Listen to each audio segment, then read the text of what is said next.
Are study में आप सभी का स्वागत है। कक्षा 10वीं एनसीईआरटी गणित में हम अध्याय 1 पढ़ रहे हैं, जो कि वास्तविक संख्याओं से संबंधित है।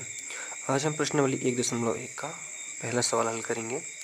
प्रश्न है, निम्नलिखित संख्याओं का एचसीएफ ज्ञात करने के लिए यूक्लिड विभाजन एल्गोरिथम का प्रयोग कीजिए। हमें यहाँ पे एचसीएफ निकालना है, जो कि इसमें हमें यूक्लिड विभाजन एल्गोरिथम का प्रयोग करना है। ठीक है, अब यूक्लिड विभाजन एल्गोरिथम क्या होती है, पिछले जो उदाहरण हमने हल किए थे उसमें इनको हमने अच्छी तरीके से समझा है। आपने नहीं देखा है तो आप नीचे दिए गए डिस्क्रिप्शन में प्लेलिस्ट का लिंक पर क्लिक करें, वहाँ पे सारे उदाहरण इसके अवेलेबल हैं, आप वहाँ से देख सकते हो। तो हम थोड़ा समझ लेते हैं कि इस तरह से इसको हल करना है। जो यूक्लिड विभाजन एल्गोरिथम है, इसका जो बनता है फार्मूला कुछ इस तरह का बनता है, A B Q plus R. तो यहाँ पे जो ए है ये कोई धनात्मक पूर्णांक होता है, ठीक है, जो हम यहाँ पे अंदर लिखते हैं। और यहाँ पे जो बी है ये कोई भी पूर्ण संख्या हो सकती है। और क्यू जो है भागफल के रूप में होता है, और आर जो होता है वो शेषफल होता है। यहाँ पे जो आर के मान होते हैं बी से हमेशा छोटे होते हैं। तो इसी रूप में हमें यहाँ पे हल करना है, ठीक है। तो चलिए इसको हम स्टार्ट करते हैं। इसका पहला सवाल लेते हैं। तो पहला सवाल है हमारा 135 और 225 का एचसीएफ निकालना है।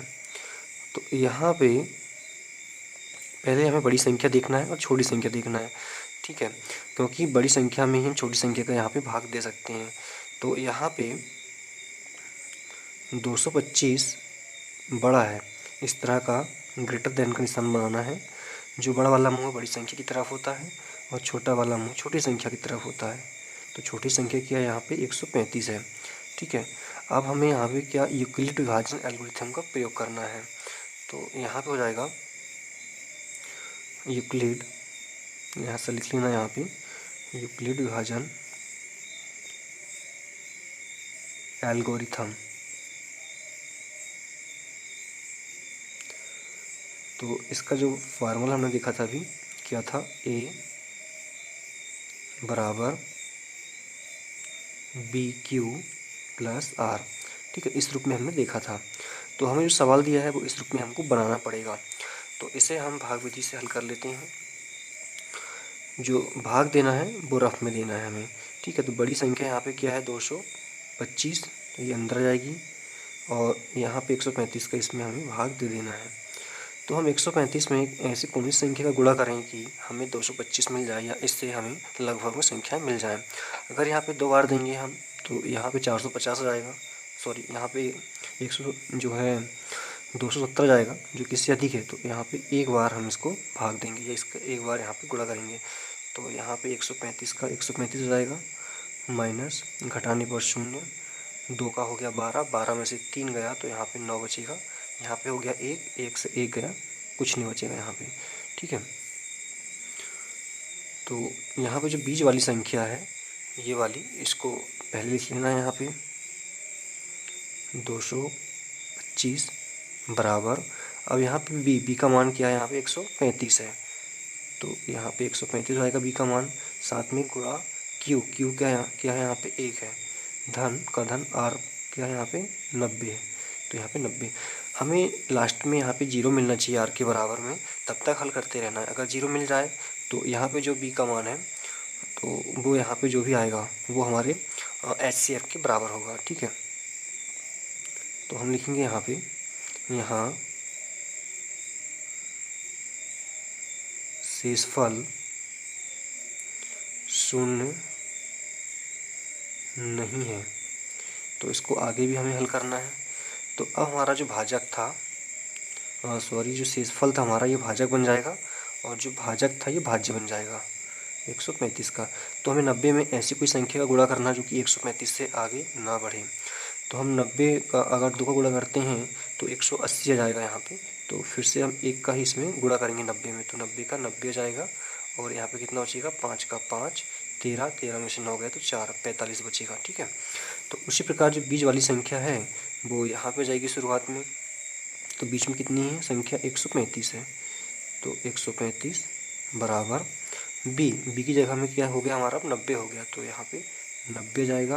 फिर क्यू की जगह पे क्यू क्या भागफल है, तो कितना है 1 है, तो तो 1 आ जाएगा धन शेषफल कितना 45 आ जाएगा यहाँ पे।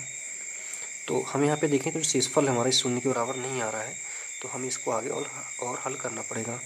तो यहाँ भी शेषफल जो है शून्य नहीं है, ठीक है, ऐसा पोस्टर लगा देना है। तो आगे इसको हम हल करेंगे। तो 100 हमारे पास में क्या है अब 45 है, तो 45 शेषफल था, अभी बन जाएगा भाजक। तो अब ये जो 90 है वो भाज्य बन जाएगा। तो 45 में ऐसी संख्या का गुणा करना है जो 90 आ जाए। तो 2 का गुणा करने पर यहाँ पे 45 दूनी 90 होता है और शून्य आ गया। तो उसी प्रकार यहाँ बीच वाली संख्या हमें शुरुआत में लिख लेनी है, और जो बी है, बी के स्थान पे अब क्या हो गया 45 हो गया, तो यहाँ पे 45 आ जाएगा। उसके बाद में गुणा, और जो क्यू है, क्यू हमारा भागफल है, तो वो कितना हो जाएगा 2 हो जाएगा। 2 यहाँ पे जाएगा धन शेषफल शून्य। तो हम यहाँ पे लिखेंगे कि यहाँ शेषफल शून्य है, इसलिए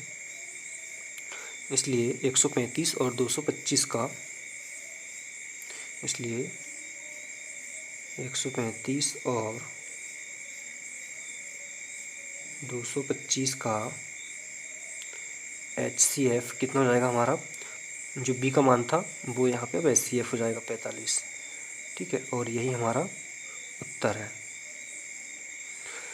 तो इस तरह से हमारा ये प्रश्न पहला भाग कंप्लीट होता है। दोस्तों, अभी तक आपने अगर चैनल को सब्सक्राइब नहीं किया है तो जल्दी से आप सब्सक्राइब कर लीजिएगा, वीडियो को लाइक करें, शेयर करें और कमेंट्स करके बताएं कि आपको सवाल समझ में आ रहे हैं कि नहीं। अगर आप 10वीं या 9वीं के कोई भी सवाल देखना चाहते हो तो नीचे डिस्क्रिप्शन में वीडियोज़ के प्लेलिस्ट का लिंक दिया गया है, वहाँ से आप उस पर क्लिक करके कोई भी वीडियो देख सकते हैं, 9वीं गणित की और 10वीं गणित की, ठीक है। अब इसका जो सेकंड भाग है हमारा, वो हम अगली वीडियो में कंप्लीट करेंगे। धन्यवाद।